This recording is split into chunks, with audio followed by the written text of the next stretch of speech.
Para os irmãos que não me conhecem, meu nome é Bernardo. Eu acho que a maioria conhece-me aqui. Eu sou um discípulo de Jesus, que luto com algumas dificuldades, que tenho as minhas áreas de luta, tenho as minhas áreas que eu tenho tido de vitória, mas tenho caminhado na dependência, assim eu tento, na dependência do Espírito Santo para me guiar a minha vida. Eu também estive recentemente no Brasil, mas de férias. Tá bem? Não fui enviado, não fui convocado nem chamado por nenhuma igreja especificamente, mas no último mês de novembro vocês não me viram a mim, nem à minha família, à Ilana e ao meu filho Arthur, porque nós estamos de férias. Então também quero deixar esta nota à igreja da nossa ausência, mas foi para um bom propósito. Nós fomos descansar, fomos rever família, amigos e também igreja, onde o Senhor também me permitiu pregar. Eu preguei numa igreja chamada A Ponte, foi uma bênção. Eu pude levar fotos da nossa igreja e as pessoas ficaram, uau, um palco 360, toda a gente fica impressionada. Mas foi muito bom, foi muito enriquecedor também para mim, para a minha vida, poder estar lá com outros irmãos, ministrar nessa igreja. Ministrei também em outro ministério, tive também a oportunidade de estar numa reunião de liderança de uma outra igreja, a Igreja Batista Central, da qual nós também já recebemos o pastor Armando, que pregou aqui connosco, então eu estive lá com eles também. Então foi um tempo muito especial. Também quero deixar esta nota de que eu carrego também vocês quando eu vou. Eu pude falar muito da CCLX, do que nós vivemos, quem somos, como fazemos, o que fazemos. Isso é muito especial, saber que eu tenho uma casa. Eu estou a ir, mas eu estou a representar-vos e eu tento fazer isso da melhor maneira possível, tá bem? Então quero deixar também esta nota de que eu carreguei a CCLX comigo para onde eu fui. Amém? Então eu preguei na Igreja à Ponte e eles estavam a ver uma série sobre Atos. Todos os domingos eles vinham a falar sobre alguns capítulos de Atos. E o capítulo que me calhou foi Atos capítulo 24. E no versículo 16, Atos 24, 16, este versículo diz o seguinte: isto é Paulo preso a dizer: por isso procuro sempre conservar a minha consciência limpa diante de Deus e dos homens. Procuro conservar consciência limpa diante de Deus e dos homens. E hoje o título da minha mensagem é o poder da consciência limpa. O poder da consciência limpa. Ok? Este versículo chamou-me a atenção e quando eu fui pesquisar eu encontrei uma pregação de um pastor do Canadá que se chama Erwin Lutzer. É um pastor já muito antigo, já está no fim da sua carreira ministerial, mas ele é uma bênção. Ele prega de uma maneira muito, muito, muito simples, muito didática, muito prática, e esta pregação é baseada na pregação deste grande pastor, está bem? Então eu extraí algumas coisas que Deus falou comigo. Então este é o nosso ponto de partida, está bem? Então nós vamos falar sobre consciência limpa. E a palavra consciência vem do latim conscientia, alguma coisa assim, que eu não falo latim, mas vem da ligação de duas pequenas palavras, que eu acho que vai passar aí, que é conscientia. É muito óbvio, mas é com conhecimento, com sabedoria, com entendimento. Então o dicionário diz-nos que consciência é a capacidade para discernir, julgar bem, ter bom senso. Sinónimos de consciência podem ser conhecimento, moralidade, entendimento, lucidez, ter a ideia do que eu estou a fazer. Então, ter uma consciência limpa é ter um entendimento claro daquilo que eu estou a fazer é correto. É ter uma moral e um bom senso do que está tudo bem. Eu estou a fazer o que é correto. E agora deixo algumas perguntas para dar o start. Será que nós temos a nossa consciência limpa, como Paulo diz, diante de Deus e diante também dos homens? Será que tu hoje entraste aqui, mas tens pendências para resolver e não estás com uma consciência tranquila? Tu tens entendimento, tens um bom senso, uma moral de que alguma coisa falta resolver? Será que nós conseguimos abordar, esta pergunta é importante, será que eu e tu conseguimos abordar determinados assuntos sem ficar constrangido, envergonhado, com medo de entrar por determinados assuntos? Será que eu consigo olhar na cara de toda a gente que está nesta sala, de toda a gente do meu trabalho, de toda a gente na minha família e olhar com uma consciência tranquila? Eu tenho tudo resolvido com esta pessoa, está tudo bem. Tivemos desavenças, tivemos problemas, mas já está tudo resolvido. Será que eu tenho essa consciência tranquila? Será que eu consigo conversar com toda a gente sem dificuldade nenhuma? Será que eu consigo ir a determinados lugares que me fizeram mal, mas eu já consigo entrar hoje bem resolvido? Será que eu estou bem resolvido em todas as áreas da minha vida? São algumas perguntas importantes e nós vamos falar sobre elas, ou vamos tentar resolver estas perguntas. Então, ter uma consciência limpa é ter liberdade em Cristo para andar onde for, com quem for, abordar assunto que for, estar livre, não estar bloqueado, não estar preso a absolutamente nada. E nós vamos falar sobre 4 pontos importantes para então obter esta consciência limpa. São 4 pontos que eu extraio do primeiro capítulo de 1 João. E 1 João é um livro que fala a respeito de 3 pilares, que são os pilares do que vamos falar hoje. 1 João fala a respeito da luz, da verdade e do amor de Jesus. Diz comigo: luz, vamos falar muito sobre luz, verdade e amor. Então 1 João é um livro que fala muito sobre estes 3 temas, que são os pilares, a meu ver, para termos uma consciência tranquila. Eu queria convidar os irmãos a lermos 1 João, capítulo 1. Nós vamos ler o capítulo inteiro, para ter mais contexto, mas nós vamos só depois pegar em alguns versículos-chave, ok? Então 1 João, capítulo 1 diz: o que era desde o princípio, o que ouvimos, o que vimos com os nossos olhos, o que contemplamos e as nossas mãos apalparam, isto proclamamos a respeito da palavra da vida. A vida se manifestou, nós a vimos e dela testemunhamos e proclamamos a vocês a vida eterna que estava com o Pai e nos foi manifestada. Nós lhes proclamamos o que vimos e ouvimos, para que vocês também tenham comunhão conosco. Nossa comunhão é com o Pai e com o seu Filho, Jesus Cristo. Versículo 4, escrevemos estas coisas para que a nossa alegria seja completa. Esta é a mensagem que dele ouvimos e transmitimos a vocês. Deus é luz e nele não há treva alguma. Se afirmamos que temos comunhão com ele, mas andamos nas trevas, mentimos e não praticamos a verdade. Se, porém, andamos na luz, como ele está na luz, temos comunhão uns com os outros e o sangue de Jesus, seu Filho, nos purifica de todo o pecado. Se afirmamos que estamos sem pecado, enganamo-nos a nós mesmos e a verdade não está em nós.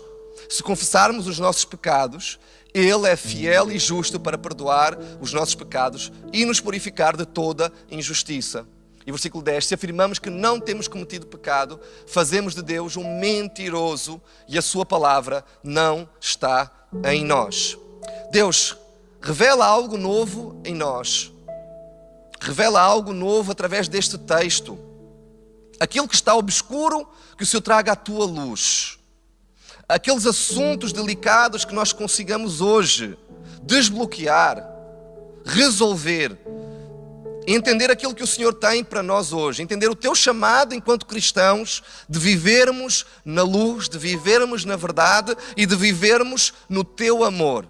Então Deus fala conosco, nós abrimos a tua palavra, nós já cantamos louvor, já ceiamos juntos, já lemos e agora queremos interpretar. Nós queremos agora ter uma consciência daquilo que o Senhor tem para nos revelar nesta manhã. Então abre, Senhor, os ouvidos espirituais do teu povo.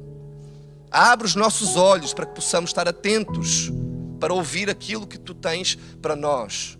Fala conosco, Espírito Santo. Passeia no nosso meio de forma livre. E toca os corações de quem está aqui sentado e quem nos ouve também na internet. Em nome de Jesus. Amém. Meu primeiro ponto, logo começar, é que nós precisamos reconhecer que Deus é luz. O versículo 5 diz, esta é a mensagem que dele ouvimos e transmitimos a vocês. Deus é luz e não há treva alguma. E o texto não diz que Deus é uma luz, como nós temos aqui várias luzes no palco. Luz em cima, luz, várias luzes. A Bíblia não diz que Deus é uma luz, ou uma das luzes que nos ilumina. A Bíblia diz que Deus é luz. Assim como a Bíblia também diz que Jesus é o caminho e não um caminho. Não é uma possibilidade de caminharmos. Deus é luz. Ele é luz. A prova disso é que no início de tudo, lá em Gênesis, foi Ele que iluminou tudo. A terra era vazia, sem forma e escura. E Deus disse: haja luz. E houve luz. Deus é luz. Deus, Ele separou logo no Gênesis luz das trevas. Houve uma divisão no início de tudo. Isto é luz e isto são trevas. O próprio Deus assim o fez. Ter luz é ter visibilidade das coisas. Se nós desligarmos as luzes deste palco, vocês vão ter dificuldade de me ver. Então a luz, ela ilumina e dá visibilidade às coisas. O facto de Deus ser luz também significa que é impossível eu esconder alguma coisa dele. E aqui nós caímos muitas vezes. E não somos só nós. Nossos queridos Adão e Eva, quem é que se lembra da história?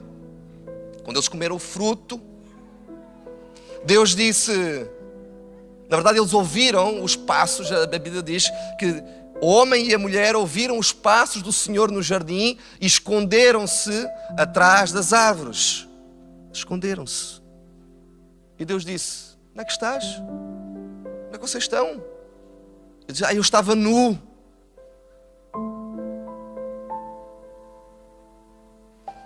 Quando o homem e a mulher perceberam que erraram, eles tentaram esconder.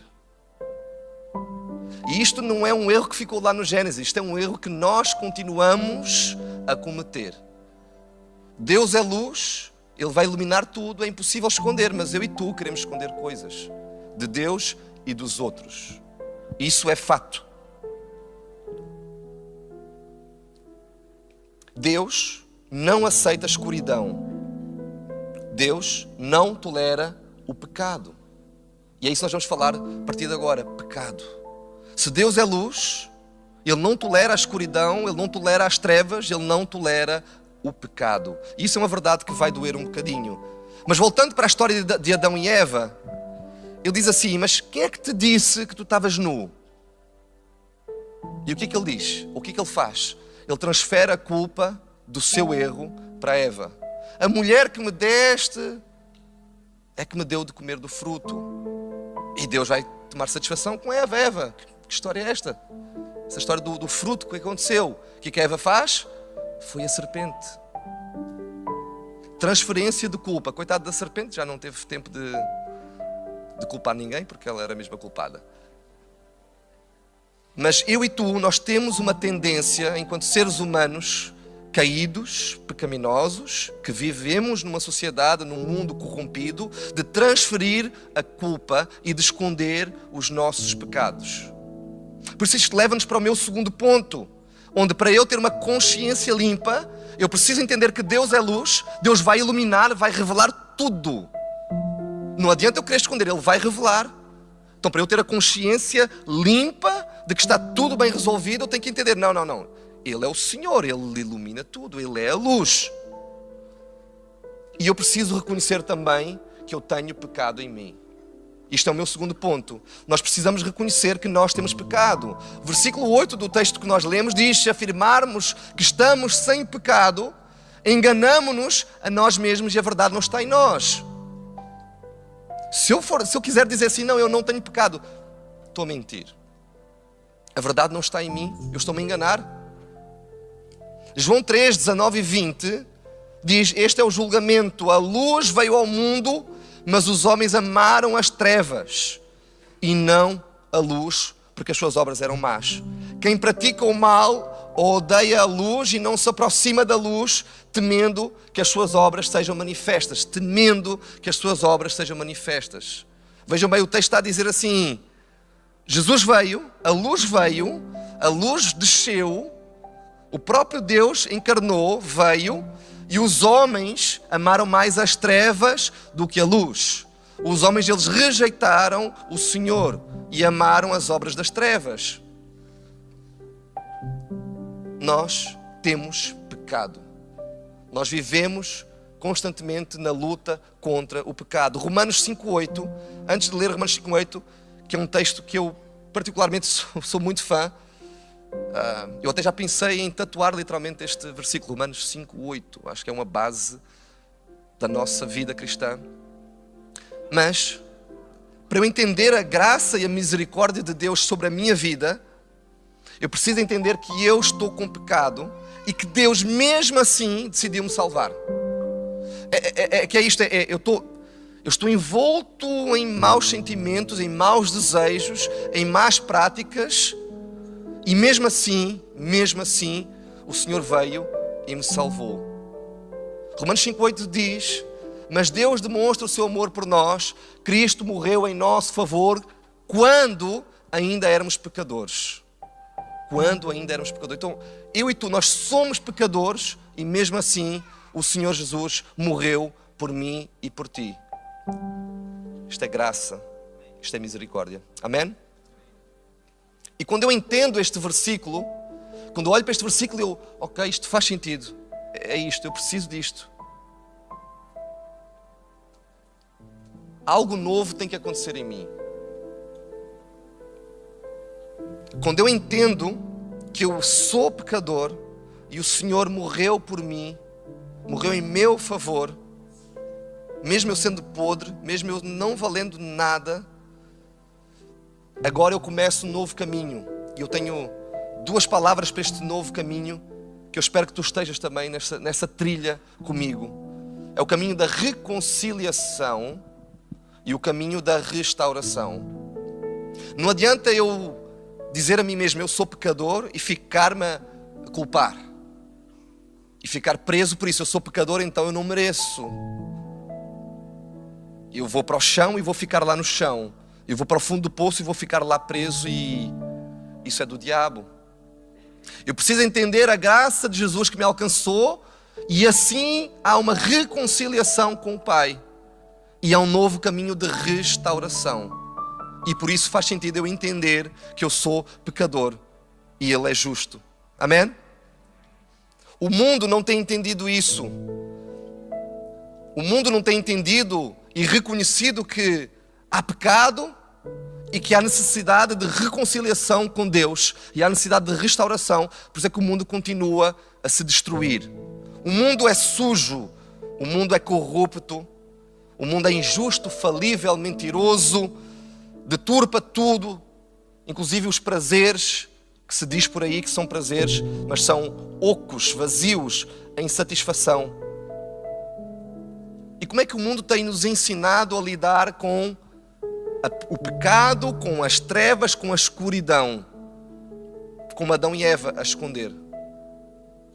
Infelizmente o mundo tem-nos dito e ensinado, e nas nossas rodas de conversas por aí afora, nós conseguimos entender isso, arraste, esconde, ninguém precisa saber. Nós aprendemos a esconder as falhas e a colocar debaixo do tapete da nossa alma. Nós pegamos a nossa alma, nós levantamos o tapete e nós escondemos coisas lá para dentro e dizemos, está ok, deixa estar aqui e segue a vida. Eu não preciso resolver isto, eu não preciso mostrar para ninguém que eu sou falho nesta área, que eu luto com este problema, que eu sou uma pessoa agressiva e preciso de ajuda, que eu sou uma pessoa que não controla os meus impulsos, não controla vícios.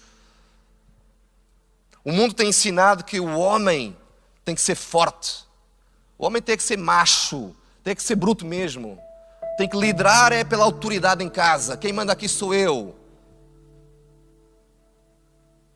Quantas verdades deturpadas têm nos atingido? Ser homem é não mostrar fragilidades. Homem que é homem não chora. Homem que é homem não mostra fragilidades para ninguém. O nosso maior exemplo de homem foi nosso Salvador Jesus Cristo, que veio e serviu, que veio e amou, que veio e deu misericórdia, ofereceu misericórdia, que chorou, que se compadeceu, que caminhou junto, lado a lado. E infelizmente nós também temos aprendido alguns truques de esconder quem somos verdadeiramente, de esconder as nossas falhas, os nossos defeitos para baixo dos tapetes, e nós em determinados grupos, em determinadas circunstâncias e lugares, nós somos uma pessoa. Mas depois na igreja somos outra pessoa. Em casa, se calhar eu sou o Bernardo agressivo, que fala alto, autoritário. Chego à igreja, é o Bernardo pregador, lindo, maravilhoso. Fala bem, serve a ceia. Se calhar tu estás aqui, serviste no bar, estás a servir com as crianças. Olha que lindo, que linda está a servir com as crianças. É um doce de pessoa, mas em casa, uma pessoa grossa, dura, amarga pela vida, com traumas por resolver, com dores da vida que não estão bem resolvidas. Quem és tu no teu trabalho? Quem és tu com a tua esposa, com o teu esposo, com os teus filhos, com os teus colegas? E quem és tu na igreja? É a mesma pessoa. É que nós, muitas vezes, nós somos bons nisso, de ter dupla personalidade. É a personalidade de fora da igreja, dentro da porta da igreja temos outra personalidade. Queremos mostrar que somos santos, somos bons, somos amorosos, damos abraços, Deus te abençoe. Isso é muito bonito dizer, é muito fácil. Deus te abençoe, irmão, vou orar por ti. Fazer uma oração rápida aqui é muito fácil. E quem vive da aparência de Instagram e TikTok também, esqueçam. O que nós vemos no TikTok, no Instagram, isso não é verdade. Ninguém posta as lutas, ninguém posta as dificuldades, o tempo que está lá, às vezes no hospital, na prisão a orar pelos presos, com dificuldade familiar, com dificuldade financeira. Ninguém vai ao Instagram, ao Facebook e dizer assim: estou sem dinheiro na conta, perdi o trabalho, errei, fiz um erro e o meu chefe demitiu-me e agora não tenho comida à mesa, preciso de ajuda. Raramente nós vamos ver isso nas redes sociais. Nós vamos ver o quê? Viagens, roupas bonitas, comprei carro novo, pá, estou nas Maldivas, estou não sei aonde, está tudo bem, mil maravilhas, o culto está uma maravilha, o louvor está top. Quantos de nós estamos ali com o telemóvel, mais um domingo de igreja, bênção, obrigado Senhor, mas por dentro estamos completamente destruídos. Estamos cheios de dores e a dizer assim: meu Deus, como é que eu vou pagar as contas amanhã? Como é que eu vou para a escola amanhã? Como é que eu vou levar os meus filhos? Eu perdi o meu carro, tive que vender o carro. Eu estou com um problema de saúde. Eu perdi um familiar. Eu não sei. Alguém magoou-te de tal maneira que tu estás com um sentimento de vingança que está-te a consumir mais a ti do que aquela pessoa que te magoou. Não queiras viver de aparência. Vamos viver de verdade o Evangelho. Não vamos brincar com o Senhor. Eu escrevi que muitos de nós não queremos ser santos, mas queremos parecer santos. Isto é uma verdade que dói. E eu muitas vezes sou assim. Muitas vezes eu faço o que faço porque tenho que fazer. Porque eu sou crente. Porque eu sou líder na igreja e o líder na igreja tem que se comportar assim. O líder na igreja tem que fazer isto, tem que ler a Bíblia, tem que orar. Mas eu faço por aparência. Porque ser santo, buscar santidade em Deus, custa caro. Desejar mesmo ser santo, desejar buscar o Senhor, confessar, abraçar as verdades, dói, não é fácil. Então muitos de nós, infelizmente, não queremos ser. Queremos parecer para os outros. Que isto caia por terra na tua vida, se é o teu caso, em nome de Jesus, assim como eu também recebo isto para a minha vida. Amém? Eu escrevi também que há pessoas que querem apenas gerir as suas escuridões. É só pôr para debaixo do tapete, para debaixo da mesa. Eu vou gerir. Vou continuar a minha vida de crente, vou continuar a minha vida de cristão, mas de vez em quando, se aquele pecado vier, eu vou gerir. Não, eu vou resolver, eu vou dominar. Nós às vezes somos, não sei se aqui em Portugal também se diz adestrar os cães. É assim que se diz? Dominar os cães, ensinar os cães, os gatos. Domesticar. Obrigado. Muito tempo no Brasil. Obrigado. No Brasil nós dizemos adestrar, aqui é domesticar os cães, é ensinar, dá patinha. Muito bem, biscoitinho. Senta, deita, rola. Ok, estás bem. Fica. Eu faço isso com os meus cães. Eu ensinei desde bebezinhos, fica, e eles ficam. Quantos de nós temos domesticado os nossos pecados? Quantos de nós temos dito fica aos nossos problemas, às nossas falhas, fica aí. E nós andamos, vamos continuar, mas nós não resolvemos o problema, nós deixamos ficar e nós continuamos e de repente é como os cães, eles ficam durante alguns segundos, depois eles vêm atrás do dono. E todo, ai, fica, senta. E muitas vezes nós, na nossa vida cristã, somos assim. Andamos apenas a gerir, a cuidar, fica aqui este, finanças, não quero falar sobre isto, então vou pagar esta conta, as outras ficam. Resolver problema com o irmão, hoje não, amanhã. Hoje vai doer muito. Servir na igreja, para o mês que vem, fica, este assunto fica. Não estou bem para servir, não quero servir, não quero resolver isto, não quero fazer aquilo. E para finalizar este ponto, nós enquanto sociedade, nós também temos, ou estamos aí numa direção extremamente perigosa, que é relativizar tudo aquilo que nós considerávamos luz. E nós enquanto igreja, temos que ter atenção de não ir nessa direção. O que é luz, o que é treva. Não podemos misturar. A sociedade tem dito, isto é aceitável a partir de agora, porque as coisas são mais modernas, as crianças hoje em dia já não são como antigamente, isto já é tolerável. Nós temos tolerado o que Deus diz para não tolerar. Nós temos aceitado aquilo que Deus diz que é abominável. E nós, enquanto igreja, não podemos correr risco de andar nessa direção. Isso é fruto do pecado, fruto da desobediência, de andarmos longe da vontade de Deus. E agora que entendemos que somos pecadores e que infelizmente vivemos sim em escuridão ou em muitas escuridões, como é que nós podemos ter comunhão com Deus? O meu terceiro ponto é, nós precisamos confessar pecados. Tu precisas confessar pecados, eu preciso confessar os meus pecados. Versículo 9 diz que se confessarmos, 9 do nosso texto base, se confessarmos os nossos pecados, Ele é fiel e justo para perdoar os pecados e nos purificar de toda a injustiça. Nós precisamos entender, precisamos falar, aprender a respeito de confissão. E a primeira coisa que eu gostaria de dizer-te é que não vais conseguir confessar todos os teus pecados. Isso é impossível porque tu vais te esquecer. E Deus sabe disso. Mas não uses isso como escudo. Tu não te vais lembrar de tudo. Mas voltando à consciência, ao bom senso, à moral, ao entendimento, é que se tu tens o entendimento que erraste, confessa. Pede perdão ao Senhor. A segunda coisa é que Deus usa a confissão para nos disciplinar e para mostrar o quão Ele odeia o pecado. O ato de nós confessarmos é não só uma disciplina, eu preciso de fazer isto, mas é também um entendimento de Deus odeia isto. Cada vez que nós confessamos algo, estamos a reconhecer, Senhor, eu sei que tu odeias isto, perdão por isto.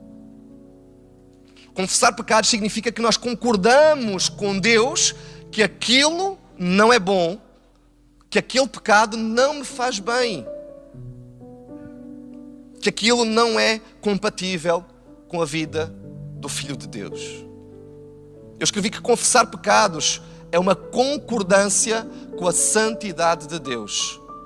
Confessar pecado é uma concordância, ele dizer assim, eu entendo, eu reconheço que Deus é santo, que Deus é luz, que Deus é a verdade e isto não combina com Ele. E eu preciso arrancar, erradicar isto do meu coração, em nome de Jesus. Confessar um pecado deve ser de coração puro e arrependido. Um ato de transparência a pedir que Deus perdoe e retire a escuridão que há em nós. E agora deixem-me entrar num assunto um pouco mais sensível, dentro deste ponto. Há pessoas, e eu já tive um pouco nesse ponto, tá? Talvez se tu te identificares, presta atenção no que eu vou dizer e que o Espírito Santo fale contigo. Há pessoas que parece que não acreditam que realmente o Senhor consegue, tem poder para perdoar. e permanecem com um sentimento de que não foram perdoadas. Há pessoas que caminham, falam, pedem perdão, confessam o pecado, mas continuam com o sentimento de que não estão efetivamente perdoadas. Ou porque o que fizeram foi demasiado grave, ou porque simplesmente não estão a sentir alguma coisa, ou ainda estão com um peso nas suas costas. Muitas vezes nós pedimos perdão, vezes sem conta, pelos mesmos pecados, pelo mesmo erro. E ainda assim nos sentimos presos e culpados. Deixem-me dizer-vos, isso é do diabo. O diabo quer que tu continues com um sentimento de prisão, de culpa, de que não foste perdoado. Isso são mentiras. O diabo é que continua a te acusar e a lembrar de pecados que já foram confessados. Elimina isso da tua vida em nome de Jesus. Se já confessaste, se o fizeste de forma humilde, com o coração transparente e honesto perante o Senhor, foi perdoado. Porque Ele é fiel e justo. E tu tens que acreditar. Tu tens que ter esta confiança de que Ele é fiel e justo para perdoar. Se eu confessei, está perdoado. E vejam bem, se eu me lembrar do pecado que eu cometi novamente, se eu quiser ir lá visitar esse pecado, essa dificuldade, esse problema que eu tive na minha vida, que seja um lembrete da fidelidade do Senhor e não da culpabilização que pode haver em mim. Se eu voltar a alguns lugares do meu passado, onde algumas coisas me magoaram, mas que estão bem resolvidas, que seja para agradecer ao Senhor por me ter tirado dali. Que se eu me lembrar do que eu fiz, que seja para me lembrar, Senhor, obrigado pela tua graça e fidelidade. Eu era assim, já não sou mais, em nome de Jesus. Eu sou perdoado, eu não estou mais ali preso. Eu escrevi que se eu voltar ao meu passado escuro, que seja para reconhecer a grande misericórdia que Deus teve por mim. Amém. Igreja, isto é sério, isto é assunto sério. Eu sei que há pessoas que lutam com isso, de constantemente voltar a problemas do passado e a querer ficar lá, a querer voltar a ter aquela culpa, aquele sentimento de vingança, de raiva, de injustiça e ficarem presos. Existem crentes que são crentes submarino. Agora vou descontrair um bocadinho. Pega no seu submarino, vai ao mar do esquecimento e vai lá buscar as coisas esquecidas. Não sejas um crente submarino. Deixa as coisas lá e sai desse mar. Desliga. Tira as correntes que estão-te a puxar como um submarino para baixo. Sai desse mar em nome de Jesus. Confessa e aceita o perdão do Senhor. Em Salmos 51, Davi ora assim: tem misericórdia de mim, ó Deus, conforme o teu amor leal, conforme a tua grande compaixão, apaga as minhas transgressões. Lava-me de toda a iniquidade e purifica-me do meu pecado. Então não basta só eu também confessar, mas eu pedir assim: Deus, vem, lava-me, purifica-me. Isto é um ato de uma caminhada, não é algo que eu faço isolado, não é algo que eu faço nos primeiros domingos do mês na ceia. Hoje é dia de ceia, eu vou pedir perdão e vou pedir uma lavagem nova, vou sair daqui. Não é uma lavagem, isto não é lavagem de carro, aqui que tu entras, lava e sai à frente. Não é assim que funciona. É uma caminhada de reconciliação e restauração com o Senhor. De entender sempre que eu for confessar um pecado, eu vou pedir o seu perdão e que Ele me purifique novamente em nome de Jesus. Amém?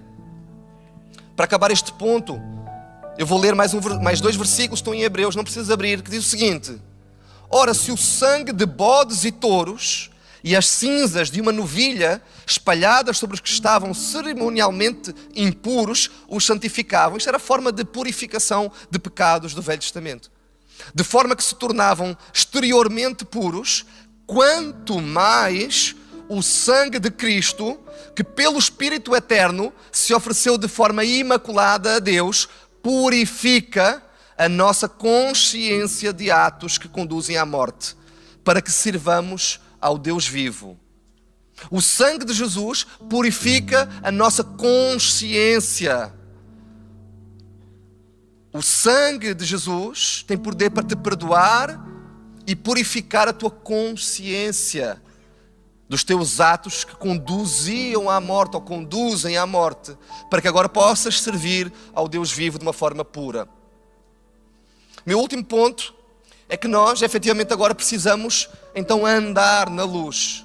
Para eu ter uma consciência limpa, para eu entender o poder que há de ter a consciência limpa diante de Deus e dos homens, eu preciso não só confessar, purificar, mas eu preciso agora de andar na sua luz. Versículo 7 diz: se porém andamos na luz, como Ele está na luz, temos comunhão uns com os outros. E o sangue de Jesus, seu Filho, nos purifica de todo o pecado.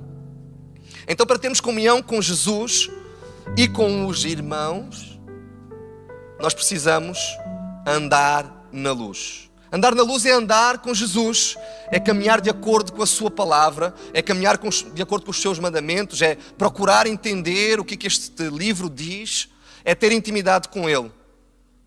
Se eu caminho na luz, por que eu preciso também andar na luz? Se eu caminho na luz, o meu caminho vai ser muito mais fácil. Eu não vou ter uma tendência tão grande de tropeçar em coisas, em obstáculos no meu caminho.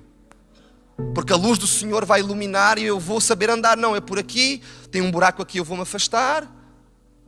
E se eu ando na luz, o texto garante que se eu andar na luz eu vou ter comunhão com os meus irmãos. Se eu estiver quase a cair, eu vou ter alguém que me vai puxar para dentro. Se eu tropeçar e cair, estou no chão, por andar em comunhão, o meu irmão vai me levantar.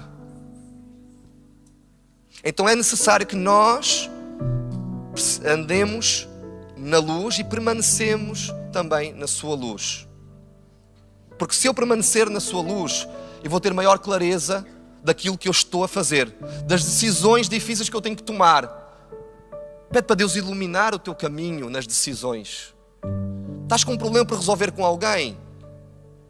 Pede para Deus iluminar, para tu possas resolver com maior clareza, com maior visibilidade daquilo que são os factos, daquilo que são os meus erros. Pede clareza, pede visibilidade ao Senhor, pede luz ao Senhor para criar os teus filhos, nas tuas questões de matrimónio. Se precisas pedir perdão ou precisas de perdoar alguém, pede luz. Pede luz. As coisas vão ficar mais fáceis. E para finalizar, eu escrevi que a verdade dói, mas a mentira dói ainda mais. Se Deus é luz, se nós queremos andar na luz, se nós vamos permanecer na luz, as mentiras vão se tornar visíveis. Aquilo que nós estamos a esconder, uma hora Deus vai iluminar e vai trazer a verdade. É impossível. Deus vai trazer. E deixa-nos dizer, a verdade dói, confessar dói, pedir perdão dói muitas vezes. Aceitar o perdão, às vezes também é difícil. Eu reconhecer que eu tenho aquele problema, é como se calhar alguém adicto em drogas. É difícil dar o primeiro passo de admitir que eu sou adicto, admitir que eu tenho um problema com.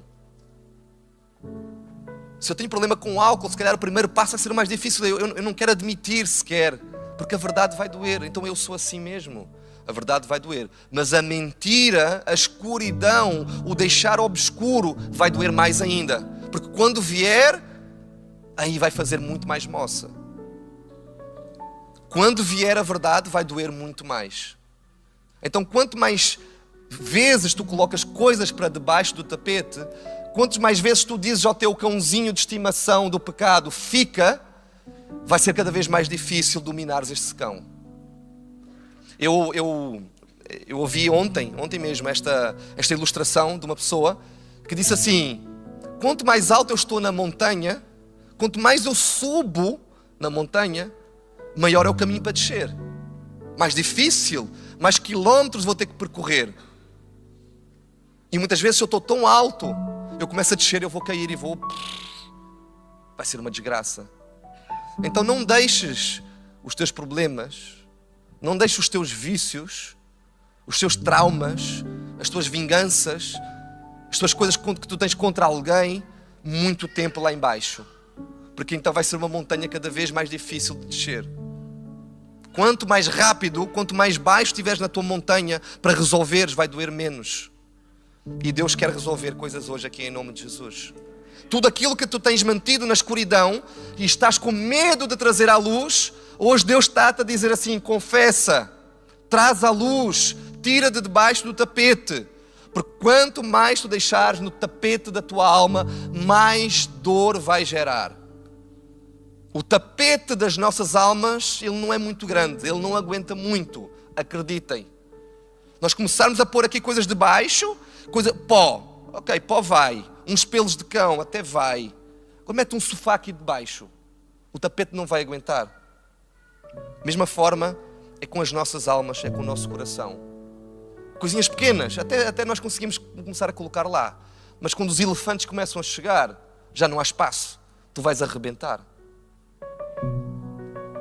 Há casamentos que, por conta do erro de uma das partes, de ficar muito tempo para resolver, a pôr coisas para debaixo do tapete, os casamentos vão à ruína, são estragados, relacionamentos são arrebentados, dignidade é arrebentada quando eu demoro para resolver coisas. O sentimento de culpa começa a aumentar e eu começo a achar que eu não sou digno de receber perdão do Senhor, ou eu não sou digno de caminhar com os meus irmãos. Queria convidar os irmãos a ficarmos em pé para nós orarmos juntos sobre estes temas.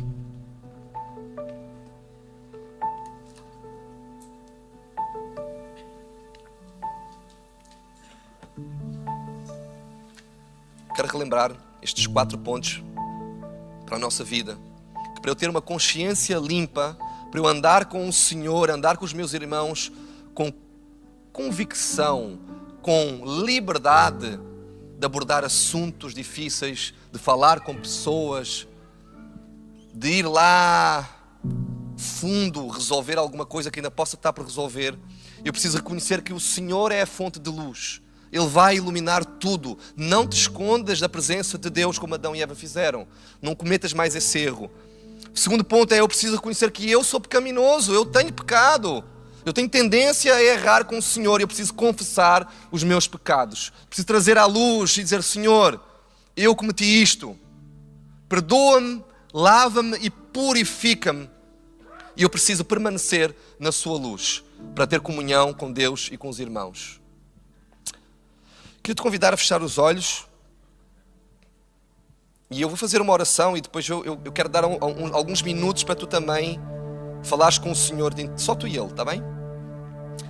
Senhor Deus, obrigado porque a Tua Palavra revela coisas. Obrigado porque a Tua Palavra ela é luz para nós e ela traz verdades que estão escondidas. Em nome de Jesus agora eu oro para que o Teu Espírito Santo possa invadir os nossos corações, as nossas mentes, e possa quebrar as cadeias que estão-nos a prender, Senhor. Que o Senhor possa tirar tudo aquilo que nos prende aos nossos erros, aos nossos pecados, às nossas falhas, à nossa condição de culpa. Quebra tudo isso em nome de Jesus. Porque o Senhor é fiel e justo. Se alguém no nosso meio, Deus, que já confessou pecados e continua com o sentimento de que não é perdoada, que em nome de Jesus isso seja quebrado hoje. Para que Satanás não tenha vez nessa área na nossa vida. Para que sempre que nós consultemos, mergulhemos no mar do esquecimento, no mar das nossas culpas, no mar dos nossos problemas, que nós não fiquemos lá. Mas que seja um lembrete, ó Deus, da Tua grande misericórdia.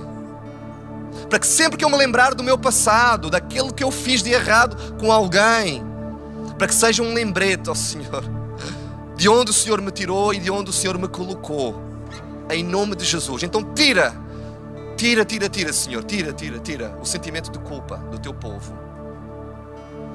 E agora, Senhor, fala individualmente com cada um que está aqui nesta sala. Se há coisas por resolver, se há assuntos por resolver, que sejam resolvidos hoje. Problemas do passado, traumas da infância. Revela, Senhor. Faz alguma coisa, faz aquilo que nós não conseguimos fazer por eles. Que o teu Espírito possa trazer isso para ser resolvido agora, em nome de Jesus. Fala com Deus agora, tu e eu. Se algo precisa ser resolvido, resolve.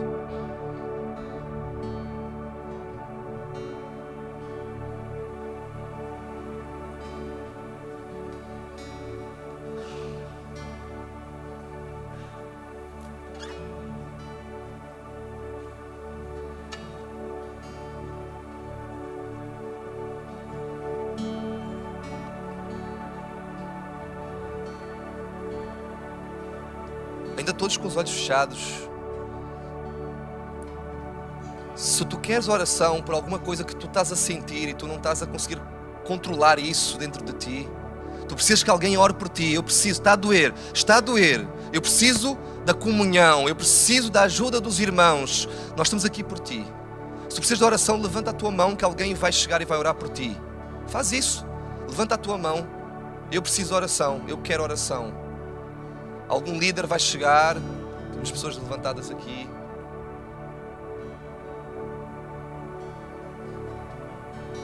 Se há algum assunto demasiado difícil, tu não queres carregar sozinho esse fardo, levanta a tua mão e diz: eu preciso que alguém carregue este fardo comigo. Preciso que alguém divida esta dor.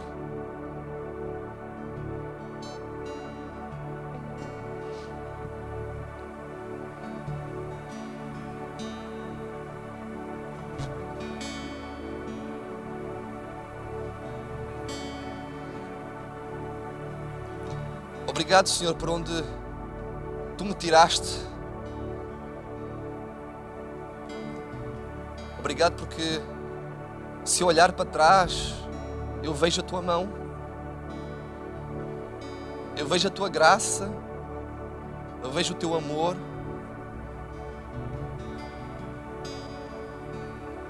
Ajuda-nos, Senhor, a permanecer na Tua luz. Ajuda-nos, Senhor, a permanecer na verdade. Doa o que doer. Ajuda-nos, Senhor, também a não colocar os nossos problemas para debaixo de tapete algum, mas trazê-los a Ti.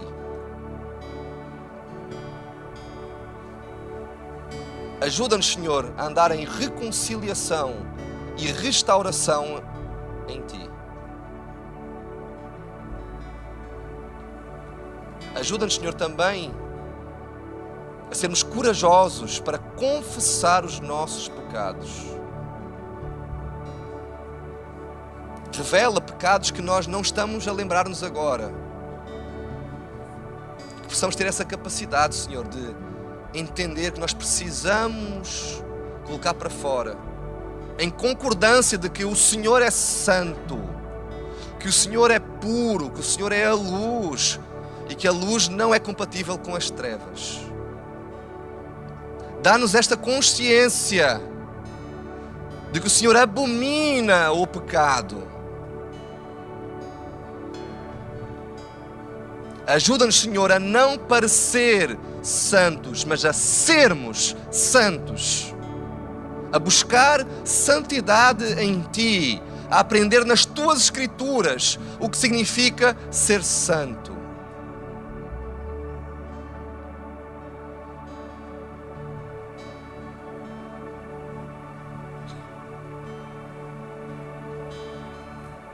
Obrigado, Senhor, pelo que fizeste na cruz por nós, porque nós ainda éramos pecadores quando Tu morreste por nós.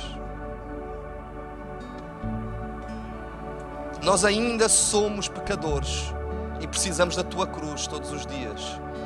Precisamos olhar para a Tua cruz vazia e dizer: obrigado, Jesus, obrigado pelo Teu perdão, obrigado pelo Teu sacrifício por mim. Grande é o Teu amor, grande é a Tua misericórdia. Louvado seja o Teu nome. E se tu nunca fizeste uma oração como essa, nunca pensaste desta forma para a cruz, para os pecados, para as trevas, que hoje seja um dia também de tu dizeres assim: eu quero perdão para os meus pecados, eu quero a cruz de Jesus para a minha vida.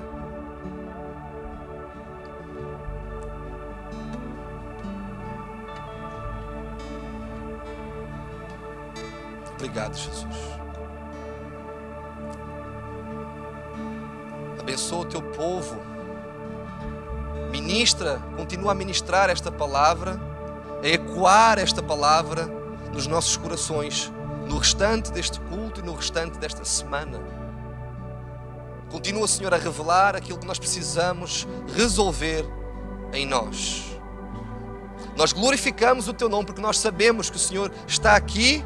Nós sabemos que o Senhor está a agir no nosso meio. Nós agradecemos-te por isso, porque nós não somos dignos, nós não somos merecedores, mas ainda assim o Senhor veio, e ainda assim o Senhor fez milagres no nosso meio. Obrigado por isso. Nós louvamos o teu nome, nós agradecemos em nome de Jesus. Nós vamos continuar a louvar o Senhor, mas que esta palavra não caia, não fuja do teu coração. Continua num espírito de te colocar diante de Deus, de pedir essa misericórdia.